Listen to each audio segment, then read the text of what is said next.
دوسرا عمل یہ ہے، قرآن مجید فرقان حمید کی سورۃ الانعام کی آیت مبارکہ ہے، وَلَهُ مَا سَكَنَ فِي اللَّيْلِ وَالنَّهَارِ وَهُوَ السَّمِيعُ الْعَلِيمُ۔ تو سب سے پہلے آپ نے درود پاک پڑھنا ہے، اور درود پاک پڑھنے کے بعد آپ نے سورہ فاتحہ پڑھنی ہے،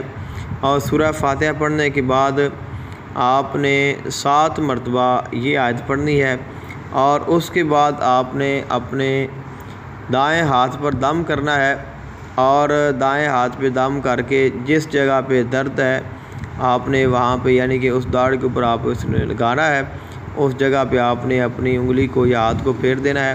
اگر تو مرد ہوگا تو آپ ایسا کر سکتے ہیں، اگر بیٹی ہوگی یا لڑکی ہوگی تو بالکل نہیں کر سکتے۔ تو اس کا مناسب طریقہ یہی ہے کہ جس کو درد ہے اس کو کہیں کہ وہ اپنے درد والی جگہ پہ اپنی شہادت کی انگلی رکھے، اور اس کے بعد آپ نے درود پاک پڑھنا ہے، 1 مرتبہ سورہ فاتحہ پڑھنی ہے، 7 مرتبہ آپ نے وَلَهُ مَا سَكَنَ فِي اللَّيْلِ وَالنَّهَارِ وَهُوَ السَّمِيعُ الْعَلِيمُ پڑھنا ہے، اور اس کے بعد آپ دم کر دیں، انشاءاللہ اس کا جو درد ہے وہ رک جائے گا۔